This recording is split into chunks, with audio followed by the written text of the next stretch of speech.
সংসারে কোনো বস্তু হোক বা ব্যক্তি হোক, তার একার গুরুত্ব কিন্তু খুব বেশি নয়। একটা উদাহরণ হিসেবে বৃষ্টির ফোঁটাকে ভেবে দেখুন। যদি একটি বৃষ্টির ফোঁটা হয় তাহলে তার খুব বেশি গুরুত্ব থাকে না, কিন্তু যখন সহস্র বৃষ্টির ফোঁটা মেঘের মধ্যে দিয়ে ঝরে পড়ে তখন সেটা বর্ষার রূপ ধারণ করে। সেই বর্ষা যা এই প্রকৃতিকে শান্ত করে। সেইভাবেই পাথরের ছোট টুকরো, তার খুব বেশি গুরুত্ব থাকে না, কিন্তু যখন অসংখ্য পাথরের টুকরো একত্রিত হয় তখন তা পর্বতের আকার ধারণ করে। সেইভাবেই কিছু মানুষ যখন একত্রিত হন তখন তৈরি হয় পরিবার, কিছু পরিবার যখন একত্রিত হয় তখন তৈরি হয় সমাজ, যখন অনেক সংখ্যক সমাজ একত্রিত হয় তখন তৈরি হয় রাজ্য। এবার এই রাজ্যের সবথেকে গুরুত্বপূর্ণ ব্যক্তি হতে পারেন রাজা, কিন্তু তাও সেই রাজা একা কিছু করতে পারেন না। যুদ্ধ লড়ার সময় তারও নিজের সৈন্যদলকে প্রয়োজন পড়ে। কিন্তু এই সংসারে এমন একজন ব্যক্তি আছেন যিনি একাই সব কাজ করতে থাকেন, এবং সেই ব্যক্তি হলেন মা। আমাদের জীবনে একজন পিতার ভূমিকা কিন্তু নিঃসন্দেহে অমূল্য, কিন্তু আমাদের সকলের জীবনে যে ভূমিকা একজন মায়ের তা অন্য কারোর থাকে না। একজন মা একাই সন্তানকে বড় করতে পারেন, সংস্কারী করে তুলতে পারেন, তার জন্য পরিশ্রম করেন। আর এত কিছু কাজ করার পরেও তার কাজের জন্য তিনি প্রশংসা অবশ্য পান না। উল্টে যদি সেই সন্তান অনুচিত পথে চালিত হয়, অনুচিত কর্ম করে, তখন সেই মাকেই অপবাদের পাত্র হয়ে উঠতে হয়। আমাদের জীবনে মায়ের যোগদান কতটা সেটা বুঝুন। আপনাকে বড় করে তোলার জন্য উনি কতটা পরিশ্রম করেছেন সেটা বুঝুন। আজ থেকে, এখন থেকে, এই মুহূর্ত থেকে মাকে সম্মান করতে শিখুন। যখন সময় পাবেন, যখন সুযোগ হবে, তখন তার প্রশংসা করুন, ওনারও ভালো লাগবে। আর মায়ের এই মমতার জন্য, তার এই ভূমিকার জন্য আসুন সবাই মিলে আমরা তাকে প্রণাম করি, আর সকলে মিলে ভালোবেসে বলি রাধা রাধা। মানুষ তার জীবনে দুই ধরনের পরিস্থিতিকে খুব ভয় পায়। এক, কোনো কারণবশত কারোর সামনে নত হওয়া। দুই, কোনো কারণে নিজের চরিত্র থেকে, নিজের মূল্যবোধ থেকে বিচ্যুত হওয়া। এবার কেন হয় এরকম যে কথায় কথায় কারোর সামনে নত হতে হয়? কেন বারংবার নিজের চরিত্র থেকে চ্যুত হতে হয়? এরকম কেন হয়? এটা তখনই হয় যখন আমাদের শিক্ষা এবং মূল্যবোধের অভাব থাকে। যদি মানুষের মধ্যে প্রকৃত শিক্ষা থাকে তাহলে এই সংসারে কোনো সময় এবং কারোর সামনেই নত হওয়ার কোনো প্রয়োজন নেই। যদি মানুষের মধ্যে মূল্যবোধ থাকে তাহলে তাকে নিজের মূল্যবোধ বা চরিত্র থেকে বিচ্যুত হতে হয় না, তা সে যাই হয়ে যাক না কেন। কোনো বালককে যদি জন্ম থেকেই সুশিক্ষার অধিকারী করা হয়, শিক্ষিত করা হয়, মূল্যবোধের অধিকারী করা হয়, তবে সে এই সংসারে এমন কর্ম করবে যাতে সে নিজেকে, নিজের পরিবারকে, সমগ্র সমাজকে গর্বিত করতে পারে। শিক্ষা লাভ করুন, মূল্যবোধ লাভ করুন, এবং আমার সাথে ভালোবেসে বলুন রাধা রাধা। মানুষের মানসিকতা এমন হয় যে সে যতটা করে আশা করে যে তার থেকে অনেক বেশি তার বদলে সে পাবে। দেখুন, সবকিছুই আপনার ভাবনা চিন্তার উপর নির্ভর করছে। আপনি যদি ফলের বিষয়ে ভেবে কর্ম করতে থাকেন তাহলে সেটা অনুচিত। জীবনের আসল আনন্দ হলো নিজের কর্ম করতে থাকা, ফলের চিন্তা করা উচিত নয়। যদি আপনি এরকম ভাবেন যে আমি এতটা করছি, আমার এতটা পাওয়া উচিত, সেই ভাবনা অনুচিত। যদি আপনি সেবার মানসিকতা নিয়ে কর্ম করতে থাকেন, কর্মচক্রে প্রবাহিত হন, যদি আপনি এমন ভাবনা রাখেন যে আমি এতটা পাচ্ছি তাই এর থেকে অনেক বেশি আমি কর্ম করব, তাহলে নিশ্চিতরূপে আপনি যতটা করছেন তার থেকে অনেক বেশি আপনি পাবেন, আপনার আশার থেকে অনেক বেশি আপনি পাবেন। শুধু জীবনে অনেক বেশি কাজ করতে থাকুন, ফলের চিন্তা করবেন না। আর মনে রাখবেন, এই ভাবনাই সব থেকে বড় বীজ। কর্মের উপর বিশ্বাস রাখুন, জীবনে যা যা আপনি চান সবই সুখময় হবে। আসুন আর আমার সাথে ভালোবেসে বলুন, রাধা রাধা। আপনি কখনো পর্বতের শিখরে উঠেছেন? আপনি দেখতে পাবেন পর্বতের পদতলে প্রচুর সুন্দর ফুল রয়েছে, সবুজ বনানী রয়েছে। যত আপনি ওপরে উঠতে থাকবেন তত ফুল কমতে থাকবে, সবুজ বনানী কমতে থাকবে। আরো কিছুটা ওপরে উঠলে কাঁটা জাতীয় গাছ দেখতে পাবেন, শুকনো গাছ দেখতে পাবেন। আরো যদি ওপরে ওঠেন তাহলে পাষাণ দেখতে পাবেন। আরো উপরে উঠলে হিমখণ্ড দেখতে পাবেন। এই যে পর্বত, তা মনুষ্য জীবনের সব থেকে উত্তম উদাহরণ। মানুষ যখন সাফল্যের শিখরে পৌঁছতে চান, মহানুভবতার শিখরে পৌঁছতে চান, পথে যত আস্তে আস্তে উপরে উঠতে থাকেন ততই ভৌতিক বস্তু তার থেকে বিচ্ছিন্ন হতে থাকে। যদি তিনি সেই ভৌতিক বস্তুগুলি ত্যাগ না করতে পারেন তাহলে কখনোই সেই স্থানে পৌঁছতে পারবেন না। আর মানুষ যদি উচিত ত্যাগ করতে পারেন, পথে অগ্রসর হতে থাকেন, এগোতে থাকেন, তাহলে একদিন না একদিন তিনি মহানুভবতার, জ্ঞানের, সাফল্যের হিমের স্বাদ অবশ্যই লাভ করবেন। মনে রাখবেন, মানব জীবনে ত্যাগ হলো অত্যন্ত গুরুত্বপূর্ণ অংশ। আসুন আমার সাথে ভালোবেসে বলুন, রাধা রাধা। আপনি কখনো কোনো বাজকে নিজের বাসা বানাতে দেখেছেন? এই বাজ যখনই কোনো বাসা বানায় তখন উঁচু গাছের ডালে বা কোনো পর্বতের শিখরে বাসা বানায়, অনেক উচ্চতায়। আর সেখানে তার সন্তানও জন্মগ্রহণ করে। যখন এই সন্তানেরা জন্মায় তখন এই বাজ খুবই ভালোবেসে এবং খুব সাবধানে এদের পালন পোষণ করে। নিজের ঠোঁট দিয়ে তাদের ঠোঁটে খাবার পরিবেশন করে। কিন্তু যেই সেই সন্তানেরা হৃষ্টপুষ্ট হয়ে যায় এবং সেই কথা বাজ নিজে বুঝতে পেরে যায়, সেই বাজ নিজেই সেই বাসা ছিন্ন ভিন্ন করে দেয়। সেই সন্তান যাদের সবেমাত্র ডানা গজিয়েছে, কিভাবে উঠতে হয় তারা জানে না, সেই সন্তানগুলিকে উচ্চতা থেকে ঠেলে দেয়। সেই সন্তান প্রথমে ভয়ভীত হয়ে যায়। তারা সামনে মৃত্যুকে দেখতে পেয়ে ভয়ের কারণে তাদের ডানা ঝাপটাতে থাকে। আর সেই প্রক্রিয়াতেই সেই সন্তানগুলি উড়তে শুরু করে দেয়। এবার এই ঘটনায় আমরা কি শিক্ষা পেতে পারি? এটাই, যদি আপনি মাতা পিতা হন তাহলে নিজের সন্তানকে অবশ্যই স্নেহ করুন, কিন্তু তাদেরকে নিজের আঁচলের তলায় বেঁধে রাখবেন না। যদি আপনি চান আপনার সন্তান জীবনে উন্নতি করুক, তাহলে নিজের মুঠো থেকে তাদের স্বতন্ত্র করে দিন। এই সংসারে সংঘর্ষ করতে দিন। সেই সন্তান নিজেই বুঝতে পারবে যে জন্মের সময় পাওয়া ডানা কি করে ব্যবহার করতে হয়। আর আপনার চোখের সামনে আপনার সন্তান এই আকাশে উড়তে থাকবে। তাহলে আসুন আমার সাথে ভালোবেসে বলুন, রাধা রাধা। এই সংসারে সব থেকে বড় ব্যক্তি কে? আপনি বলবেন, এই কেমন ধরনের প্রশ্ন? কিন্তু এটা হলো সব থেকে উচিত প্রশ্ন। কেউ এর উত্তর দেবে যে সেই মহাপ্রতাপী রাজা, তিনি হলেন সব থেকে বড় ব্যক্তি, সেই বড় রাজনীতিবিদ, তিনিই সব থেকে বড় ব্যক্তি। আমি আপনাকে জানাই যে সংসারের সব থেকে বড় ব্যক্তি হলেন তিনি, যার সাথে দেখা করলে আপনি নিজেকে ছোট মনে করবেন না। কোনো ব্যক্তি যিনি সব থেকে বেশি শক্তিশালী, আপনি যদি তার সামনে যান তাহলে উনি আপনার অন্তরের শক্তিকে বাইরে বের করে আনবে। আপনার অন্তরে লুকিয়ে থাকা শক্তিকে জাগ্রত করতে প্রেরণা প্রদান করবে। তিনি হলেন বড় ব্যক্তি, তিনি হলেন মহান ব্যক্তি।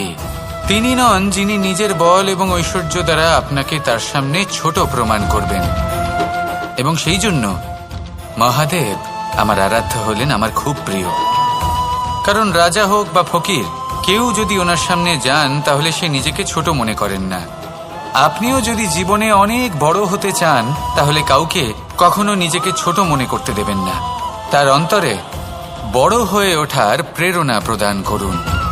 আসুন আমার সাথে ভালোবেসে বলুন, রাধা রাধা। সূচের শেষে একটি ছিদ্র থাকে যার দ্বারা আমরা এই সুতো পরাতে পারি। আর তারপর সূচের সাহায্যে এই সুতো দিয়ে বস্ত্র সেলাই করা যায়।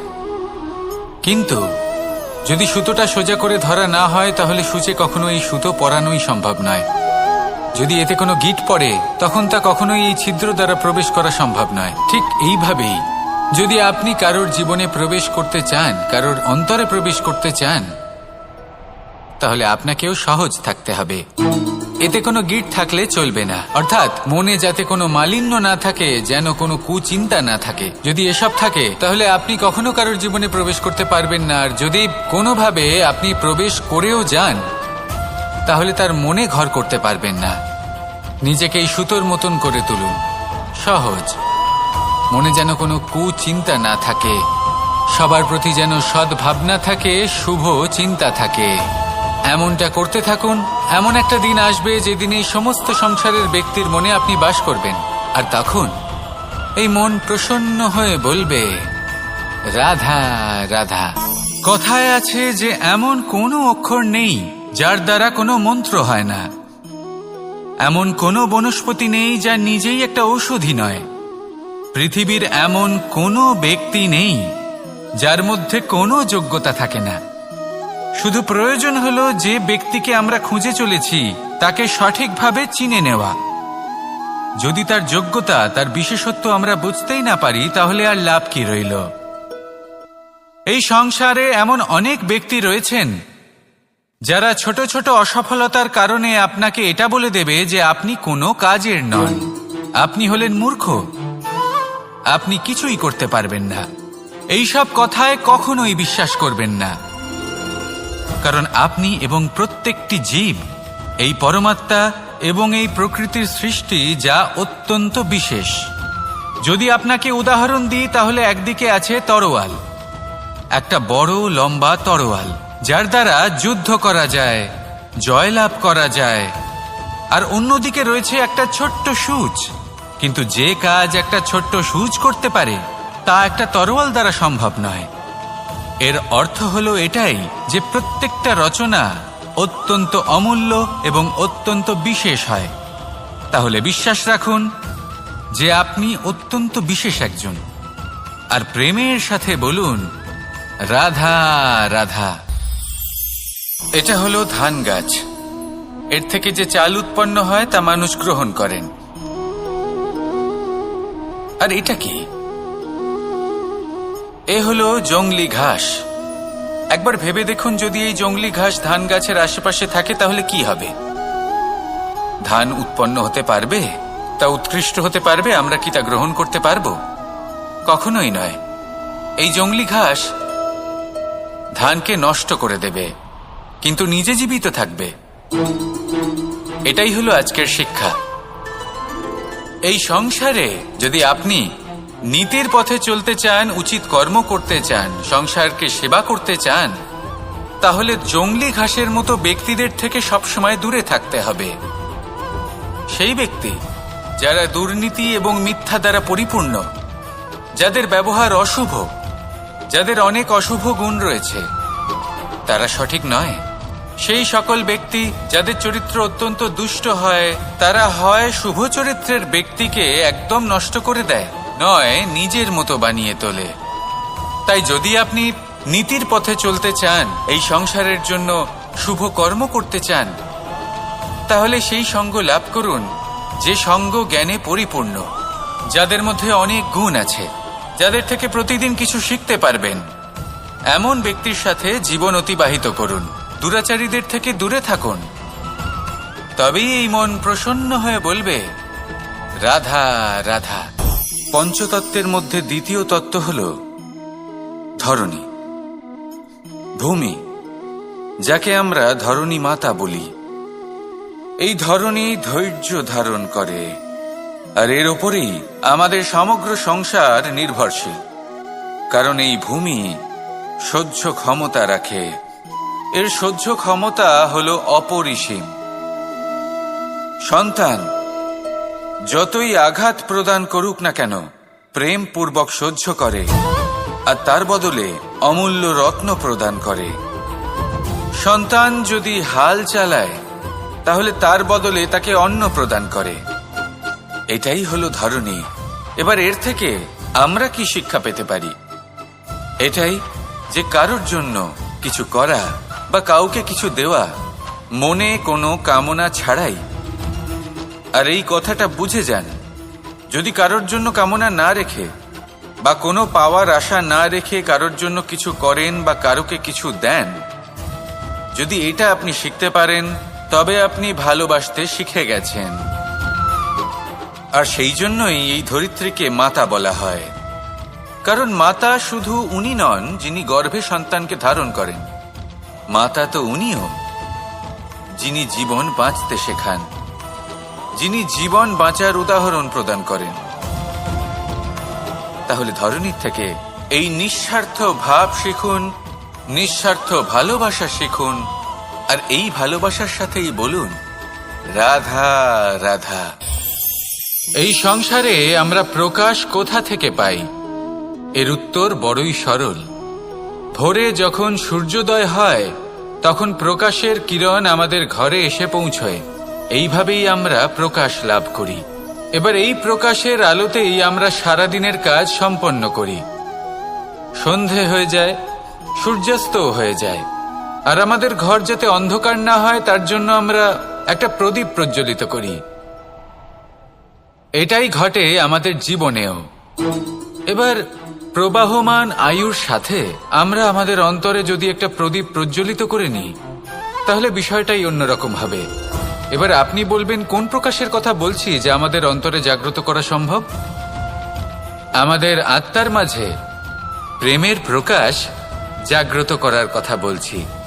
কারণ আমাদের এই জীবন এও হলো দিনের আলোর মতো। আজ প্রকাশ আছে, কিন্তু কোনোদিন অবশ্যই অস্ত হবে। কিন্তু অস্ত হবার আগে যদি আমরা আমাদের আত্মার মাঝে প্রেমের এই প্রকাশ উজ্জ্বলিত করে নিই তাহলে আমাদের সন্ধ্যাকালও আমরা আনন্দে এবং প্রেমে যাপন করব। তাহলে আসুন আর আমার সাথে ভালোবেসে বলুন রাধা রাধা। সংসারে আমাদের জীবনে যখন কোনো সুখ বা দুঃখ আসে তার জন্য আমরা কাউকে না কাউকে অবশ্যই দায়ী করে থাকি, তাই না?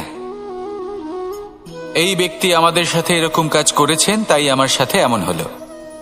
ওই ব্যক্তি যদি এমনটা না করতেন তাহলে আজ আমি ওই স্থানে পৌঁছতে পারতাম। সবই আপনার দৃষ্টিভঙ্গির ওপর নির্ভরশীল। আর যদি আপনার দৃষ্টিভঙ্গি এমন হয় তাহলে তা অনুচিত। সত্যি কথা বলতে এই সংসারে ভিন্ন ভিন্ন ধরনের মানুষ আছে। এটা আপনার ওপর নির্ভর করছে কিভাবে তাদের স্বাগত জানাবেন। একবার ভাবুন, আমি আমার দুটো হাত সামনে নিয়ে এলাম, দুটো মুঠো খুলে দিলাম। দুই প্রকারের মানুষ আসবেন, কিছু না কিছু দিয়ে যাবেন।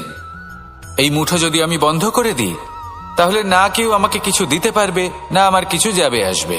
নিশ্চয়ই বুঝতে পারছেন এই দুই ধরনের ব্যক্তি কারা এবং তারা কি দিয়ে যান। আমি যদি নিজের মুঠো খুলে দিই তাহলে কিছু ভালো মানুষ আসবেন, আমাকে আনন্দ, সন্তুষ্টি, জ্ঞান প্রদান করে যাবেন, ভালো অভিজ্ঞতা দিয়ে যাবেন।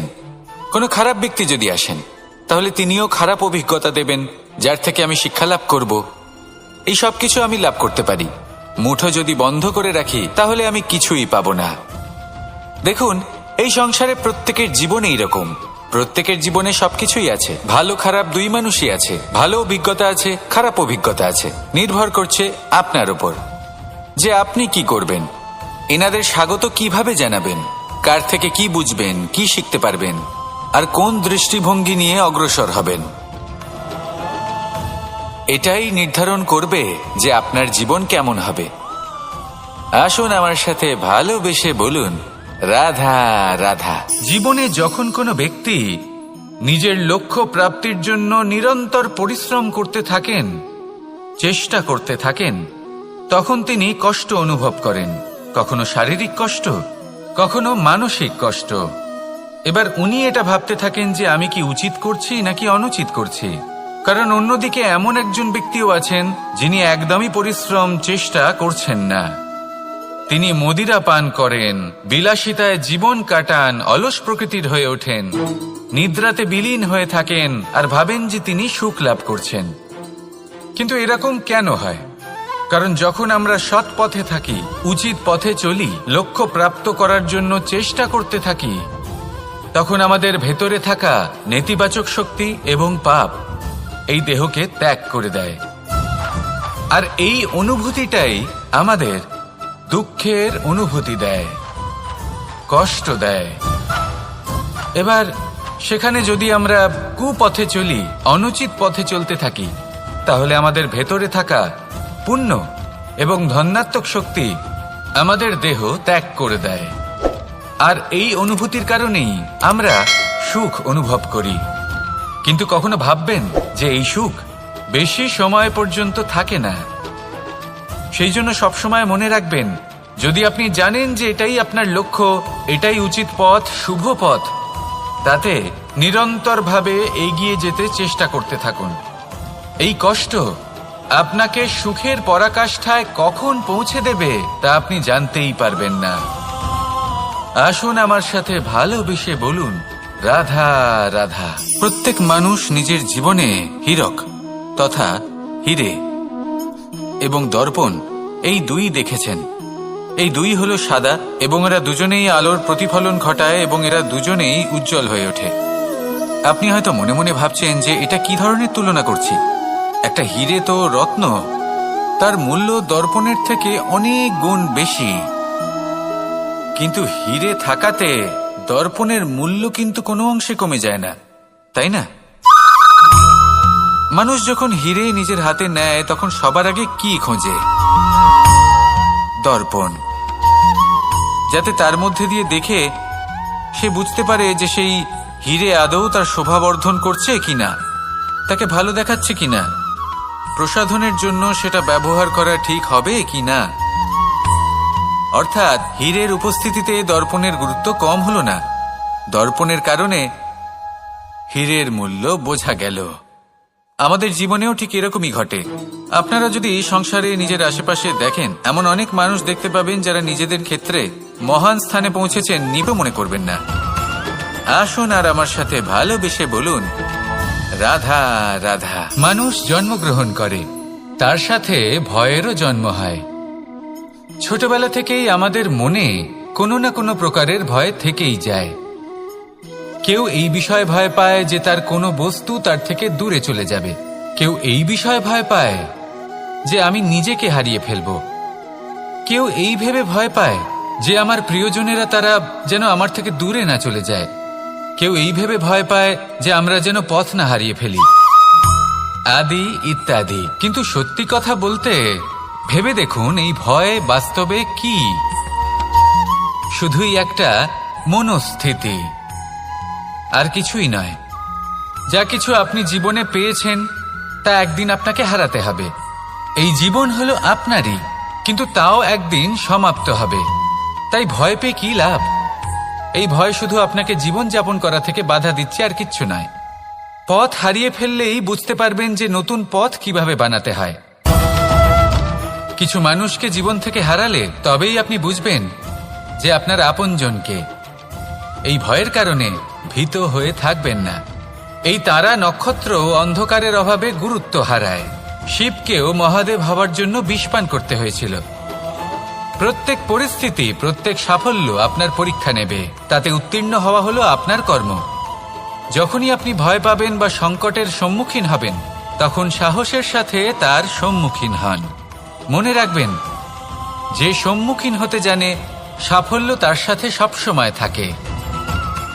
আসুন আর আমার সাথে ভালোবেসে বলুন, রাধা রাধা। এই সংসারে সবথেকে বেশি কোমল বস্তু হলো রেশম। এই রেশম এতটাই কোমল হয় যে এর পুরো একটা থান শুধুমাত্র একটা হাতে ধরা সম্ভব। কখনো ভেবে দেখেছেন এই রেশম কিভাবে হয়? একটি কীট তার লালার দ্বারা উৎপন্ন হয়। এই কীট সেই রেশমকে পাক দিতে থাকে, পাক দিতেই থাকে, আর আস্তে আস্তে তার মধ্যেই জড়িয়ে পড়ে। শেষে ওর এই সুন্দর অমূল্য সৃষ্টি রেশমের এই সুতো, তার নির্মাণ কার্য পূর্ণ হয়। কিন্তু তাতেই ও নিজে বন্দী হয়ে যায়। নিজেরই মায়াজালের এই বন্দী গৃহে নিজেই ফেঁসে যায়। এবার এই সুতোকে ব্যবহারযোগ্য করে তোলার জন্য এই কীটগুলিকে এই কবচের সাথেই ফুটন্ত জলে ফেলে দেওয়া হয়। এই সংসারে যদি আমাদের স্বপ্ন এই সংসারের দুঃখ হরণ করার জন্য এই সংসারে সুখ বিতরণ করার জন্য হয়, তবেই আমাদের প্রগতি সম্ভব। যদি আমাদের এই স্বপ্ন শুধুই আমাদের এবং আমাদের স্বার্থ সিদ্ধির জন্য হয়, তাহলে এই স্বপ্ন আমাদের অন্ধ করে দেবে, আমাদের অন্ধকারের পথে নিয়ে যাবে, আর আমরাও সেই কীটের মতো হয়ে যাব। নিজেদেরই মায়াজালে আমরা নিজেই ফেঁসে যাব, আর শেষে আমরা যদি কিছু লাভ করি তা হবে একাকিত্ব, অন্ধকারময় মৃত্যু। তাই স্বপ্ন অবশ্যই দেখুন, কিন্তু এমনভাবে স্বপ্ন দেখবেন না যে তার এই বন্দিগৃহে আপনি নিজেই ফেঁসে গেলেন। স্বপ্ন দেখুন পরোপকারের, পরমার্থের, সবাইকে উদ্ধারের, অন্ধকারের নয়। তবেই কল্যাণ হবে, আর তবেই এই হৃদয় প্রসন্ন হয়ে বলবে রাধা রাধা। মানুষ যখন এই সংসারে প্রবেশ করে, অর্থাৎ জন্মগ্রহণ করে, তখন নিশ্চিন্তে থাকে, আনন্দে থাকে। কিন্তু যেইমাত্র তার মধ্যে বোধশক্তি আসে, তখন সে চিন্তা করতে শুরু করে। চিন্তা ভবিষ্যতের, সেই সমস্ত বিষয় নিয়ে চিন্তা করে যা ওর হাতে নেই। তারপর বড় হয়, বিবাহ সম্পন্ন হয়, গৃহস্থ জীবন যাপন করে, তারপর আবার চিন্তায় মগ্ন হয়ে যায়। ভাবে এই যে আমার পরিবার, আমি কি ঠিকমতো তার খেয়াল রাখতে পারছি? কাল যখন আমি এই সংসার থেকে চলে যাব, তখন আমার এই পরিবারের দেখাশোনা কে করবে? শেষ পর্যন্ত এই পরিবার তো আমারই উত্তরদায়িত্ব। যাক, আপনাকে একটা প্রশ্ন করি। এই সংসারে আসার পূর্বে আপনি কি এই প্রশ্ন করেছিলেন, এটা ভেবেছিলেন যে আমাকে ছাড়া এই সংসার কিভাবে চলবে? করেননি, তাই তো? তাই আপনার এটা নিয়ে দুশ্চিন্তা করার প্রয়োজন নেই যে আপনি যখন এই সংসার ত্যাগ করে চলে যাবেন তখন কি হবে। আপনি যখন ছিলেন না তখনও এই সংসার চলছিল, আপনি যখন এই সংসার ত্যাগ করবেন তখনও এই সংসার চলতে থাকবে। যদি কোনো বিষয়ের প্রভাব থাকে, তা হলো আপনার আজকের তথা বর্তমানের কর্ম, অর্থাৎ আজ আপনি কি করছেন, কার জন্য মঙ্গল করছেন, কাকে প্রেরণা দিচ্ছেন, কাকে সাহায্য করছেন, কোন উদাহরণ প্রস্তুত করছেন। আপনি এই সংসারে যে ছবি অঙ্কন করবেন, সংসার সেটাই মনে রাখবে। তাহলে শুধু সৎকর্ম করুন, মঙ্গল করতে থাকুন, আর আমার সাথে ভালোবেসে বলুন রাধা রাধা। একবার একটা শেয়াল বনে বিচরণ করছিল। ও একটা ছোট্ট শাবক দেখতে পেল। ও ভাবলো আজ একেই আমি খাবার হিসেবে গ্রহণ করব।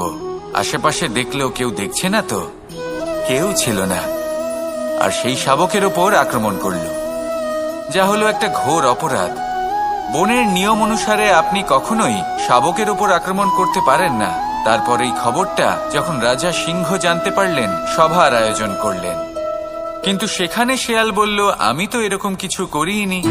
কিন্তু যদি আপনি এরকম বলেন, কোনো প্রমাণ দিন, এর কোনো সাক্ষী আছে? তখন রাজা সিংহ পেঁচাকে ডেকে পাঠালেন, যে সেই মুহূর্তে বৃক্ষের শাখার ওপর বসেছিল, সে সব কিছু দেখেছিল। পেঁচা সব সত্যি কথা বলল, আর শেয়ালকে মৃত্যুদণ্ড দেয়া হলো। এবার এই কাহিনী আমি আপনাকে কেন শোনালাম? কারণ মানুষও কখনো কখনো এরকম কর্ম করেন যা শিয়াল করেছে। এটা ভাবেন কেউ দেখছে না, যখন আমি অনুচিত কর্ম করতেই পারি। কিন্তু না, আপনি যাই করুন না কেন, কেউ না কেউ অবশ্যই তা দেখছে। কোনো ব্যক্তি না হলেও কোনো প্রাণী, না হলে কোনো যক্ষ বা দেব বা প্রেত। যদি এনারা কেউ না দেখেন, তাহলে ধরিত্রী মাতা দেখেন, যেখানে দাঁড়িয়ে আপনি সেই কর্ম করছেন, তাই না? তাই একটা কথা সবসময় মনে রাখবেন, কে দেখছেন কে দেখছেন না সেই বিষয়ে ভাবা ছেড়ে দিন।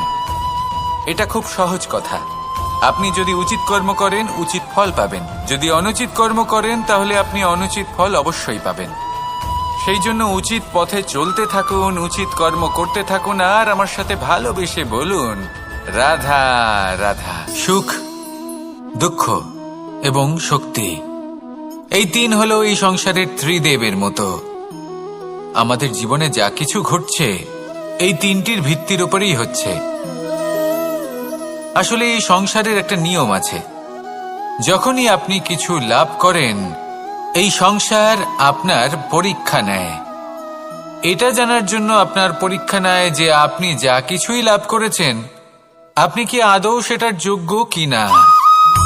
ঠিক সেইভাবেই এই সুখ, দুঃখ এবং শক্তি আপনার পরীক্ষা নিয়ে থাকে। যখন সুখ আসে, তখন সে আপনার পরীক্ষা নেয় যে আপনার মধ্যে অহংবোধ জাগ্রত হয়নি তো? যদি অহংবোধ চলে আসে তাহলে সুখ সেখানেই সঙ্গ ত্যাগ করে। দুঃখ আপনার ধৈর্যের পরীক্ষা নিতে থাকে, আর যদি আপনার মধ্যে ধৈর্য না থাকে তাহলে এটা আপনাকে আরো বেশি দুঃখের গভীর অন্ধকারে ঠেলে দেবে। সেখানে শক্তি পরীক্ষা নেয় আপনার বিনম্রতার। যদি আপনি বিনম্র না হন তাহলে হয় এই শক্তি আপনার সঙ্গ ত্যাগ করবে, নয় এই শক্তি বিনম্রতার অভাবে আপনার পতনের কারণ হতে পারে। এই সংসারে যে কোনো ব্যক্তি যিনি এই পরীক্ষায় উত্তীর্ণ হয়ে থাকেন, এই জীবনে তিনি সাফল্য লাভ করেন। আসুন আমার সাথে ভালোবেসে বলুন, রাধা রাধা। আমি মনুষ্যরূপে জন্ম নিয়েছি এবং সমস্ত কর্ম এই রূপেই করেছি, কিন্তু আশ্চর্যের বিষয় হলো যে আজও মানুষ আসেন এবং হাত জোর করে প্রার্থনা করেন যেন আমি ওনাদের সহায়তা করি। আপনাদের একটা কথা বলতে চাই, আমি সকলকে সাহায্য করতে পারবো না, কিন্তু আমি শিক্ষা অবশ্যই দিতে পারবো, জ্ঞান প্রদান করতে পারবো, এমন কিছু জ্ঞান যার ভিত্তিতে মানুষ যা চাইবেন তাই লাভ করতে পারবেন যদি সঠিক কর্ম করতে থাকেন। যখন কংসের অসুররা গোকুলে ধ্বংসলীলা চালাচ্ছিলেন তখন আমি কারোর থেকে সাহায্য চাইনি। আমি দাঁড়িয়ে আছে, আপনি অবশ্যই লাভ করবেন। আর এই মন সুপ্রসন্ন হয়ে বলবে, রাধা রাধা। ভোজন এই সংসারে যেই হোক না কেন, কোনো মানুষ হোক, কোনো প্রাণী হোক, কোনো কীট হোক বা কোনো বনস্পতি হোক, প্রত্যেকের জন্য ভোজন অতি আবশ্যক। কারণ ভোজন থেকেই শক্তি পাওয়া যায়, আর সেই শক্তি দিয়েই সংসারের আমাদের জীবনের সমস্ত কার্য করা যায়। এবার এমন এক ধরনের শক্তি হয় যা শীতের ঋতুতে সূর্য থেকে আমরা পেয়ে থাকি, আর আরেক ধরনের উত্তাপ হয় যা দিয়ে ভোজন রান্না করা হয়, সুস্বাদু নানান ধরনের ভোজন। এবার অত্যন্ত গুরুত্বপূর্ণ হলো যে ব্যক্তি সেই ভোজন বানাচ্ছেন তার মানসিক পরিস্থিতি এবং সেই ব্যক্তি যিনি ভোজন গ্রহণ করছেন তার মানসিক অবস্থা।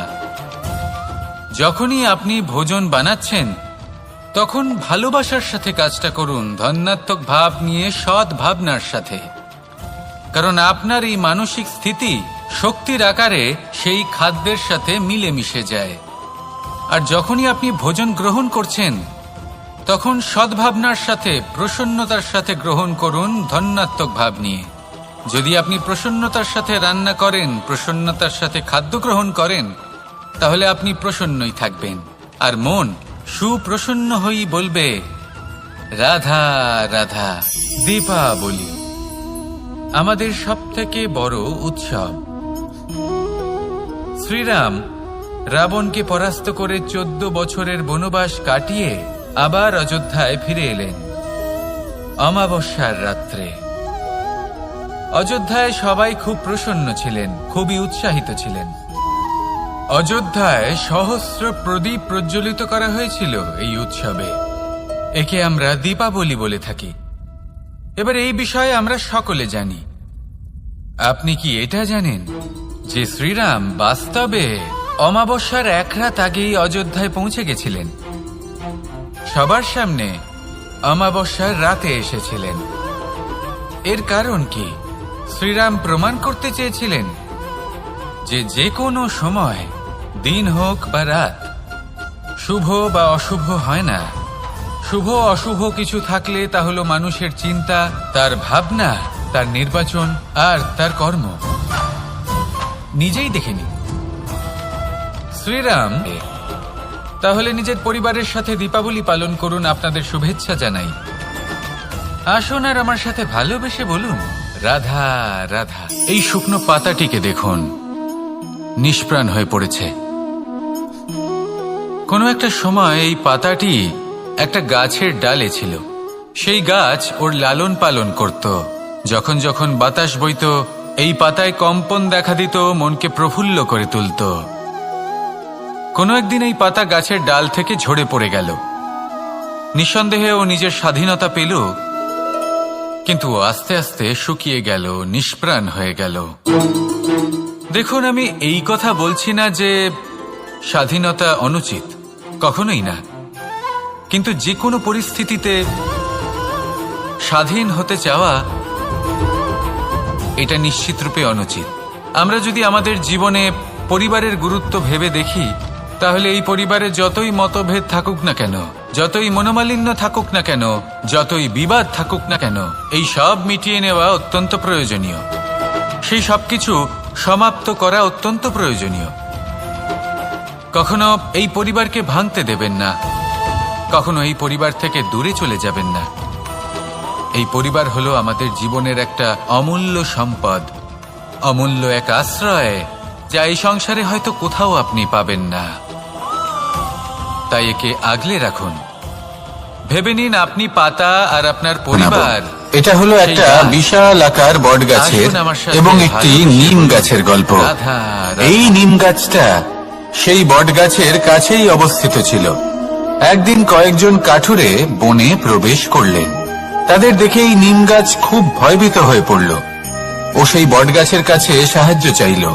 বলল যে, হে বট গাছ, আমাকে সাহায্য করুন, আপনার এই শাখা প্রশাখা দ্বারা আমাকে ঢেকে রাখুন, যাতে এই কাঠুরেরা আমাকে দেখতে না পান আর আমি বেঁচে যাই। কিন্তু সেই বট গাছ ছিল অসম্ভব অহংকারী। নিজের অহংকারে সে মত্ত হয়েছিল। সে না ওকে উত্তর দিল আর না ওকে সাহায্য করল। সেই কাঠুরেগণ এলেন, নিম গাছটা কাটলেন আর চলে গেলেন। কিছুদিন পরে আবার সেই কাঠুরেগণ সেই বনে এলেন, আর এইবার তাদের কুঠার দ্বারা বট গাছে আঘাত করতে শুরু করলেন। এই প্রহার সহ্য করতে করতে বট গাছটি দেখল ও বুঝতে পারল যে সেই কুঠারগুলি নির্মিত হয়েছে সেই নিম গাছের ডাল দিয়েই। এবার এই ভুলটাই বেশিরভাগ মানুষই করে বসেন, বিশেষ করে তখন যখন তার কাছে শক্তি থাকে, সাফল্য আসে। নিজের অহংকারে মত্ত হয়ে দুর্বল ব্যক্তিকে আঘাত করে, তাদের কষ্ট দেয়। কখনো এটা ভাবে না যে ভবিষ্যতে এরাই তাদের পতনের কারণ হতে পারে। তাই যদি আপনার কাছে শক্তি থাকে আর আপনি সাফল্য লাভ করতে থাকেন, তাহলে নিজেকে শান্ত করুন এবং এই অহংকারকে ত্যাগ করুন। যদি কেউ দুর্বল হয়, তাহলে তাকে আঘাত করবেন না, তাকে কষ্ট দেবেন না, বরং তাকে সাহায্য করুন, পারলে তাকে রক্ষা করুন। আসুন আর আমার সাথে ভালোবেসে বলুন, রাধা রাধা। শ্রীরাম যখন সুগ্রীবের সাথে মাতা সীতাকে খোঁজার জন্য ভ্রমণ করছিলেন, তখন সুগ্রীবের ভৌগোলিক জ্ঞান দেখে শ্রীরাম হতবাক হয়ে গেলেন। তখন সুগ্রীব বললেন যে যখন বালির হাত থেকে উনি পালাচ্ছিলেন, নিজের প্রাণ বাঁচিয়ে পালাচ্ছিলেন, উনি তখন অনেক জায়গায় গেছিলেন, কিন্তু কোথাও যেন উনি যোগ্য আশ্রয় খুঁজে পাচ্ছিলেন না।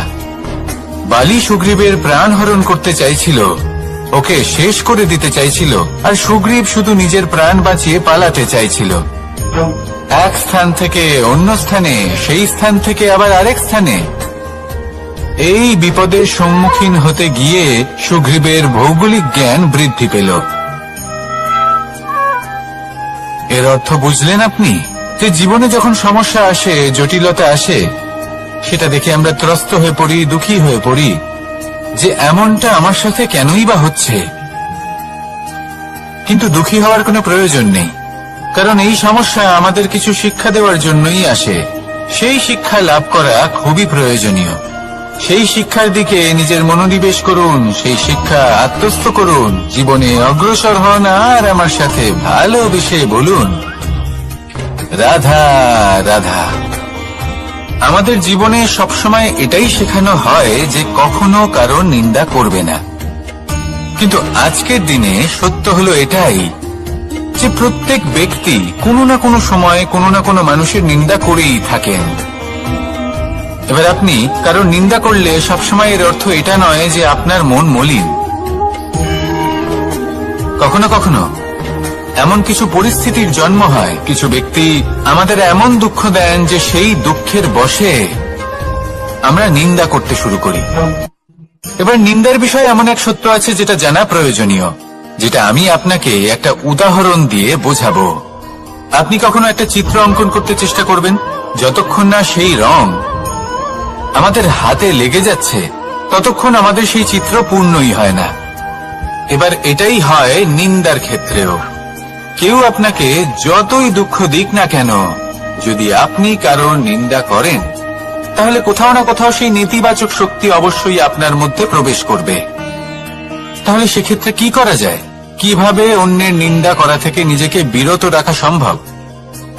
একটাই পথ আছে, একটাই বিকল্প আছে, নিজের বিকাশ। নিজের বিকাশের পথে অগ্রসর হতে থাকুন। নিজের কাজে এতটাই নিমজ্জিত হয়ে যান যে কারো নিন্দা করার মতো কোনো সময় যেন আপনার হাতে না থাকে। তাতে আপনার মনও মলিন হবে না, আর জীবনে অনেক দরজা আপনার জন্য খুলে যাবে। আসুন আমার সাথে ভালোবেসে বলুন, রাধা রাধা। অত্যন্ত শ্রেষ্ঠ একটা কথা আছে, যদি একটা দরজা বন্ধ হয় তাহলে ঈশ্বর নিজে আমাদের জন্য আরেকটা দরজা খুলে দেন। কিন্তু কিছু মানুষ আছেন যারা এটা ভাবেন যে আমার সাথে তো এরকম হলোই না, আমাদের জন্য তো কোনো নতুন দরজা খুললো না, কোনো নতুন পথ আমরা খুঁজে পেলাম না। সেই বিষয়ে আমরা চিন্তা করি, দুঃখ পাই যে এরকম কেন হলো। কখনো কখনো নতুন দরজা উন্মুক্ত হয়, কিন্তু পুরনো যে বন্ধ দরজা আছে তার সামনেই আমরা দুঃখী হয়ে বসে থাকি, আর এমন ভাবে বসে থাকি যে নতুন দরজার দিকে আমাদের চোখই যায় না। কখনো কখনো ঈশ্বর জেনে শুনেই আমাদের জন্য নতুন দরজা, নতুন পথ উন্মুক্ত করেন না, কারণ তিনি চান যে আমরা যেন পরিশ্রম করি, কর্ম করি, নিজেকে আরো বেশি শ্রেষ্ঠ করে তুলি, সক্ষম হই, আর নিজের পথ আমরা নিজেই খুঁজে নিই। কখনো কখনো এমনও হয় যে ঈশ্বর চান যে আমরা যেন সেই পথে চলতে শুরু করে দিই। ভবিষ্যতে গিয়ে ঈশ্বর আমাদের সবকিছুই প্রদান করেন। মনে রাখবেন, যে ব্যক্তি নিজের বাড়িতে এসে নিজের দুঃখ নিয়ে বিলাপ করতে থাকেন, সুখ তার দরজায় পৌঁছে গিয়েও বন্ধ দরজা দেখে ফিরে চলে যায়। তাই দুঃখ আমাদের সকলের জীবনে আছে, কিন্তু সেই দুঃখকে আঁকড়ে ধরে বসে থাকবেন না, তাহলে আপনি আসন্ন সুখও ভোগ করতে পারবেন না। আসুন আমার সাথে ভালোবেসে বলুন, রাধা রাধা।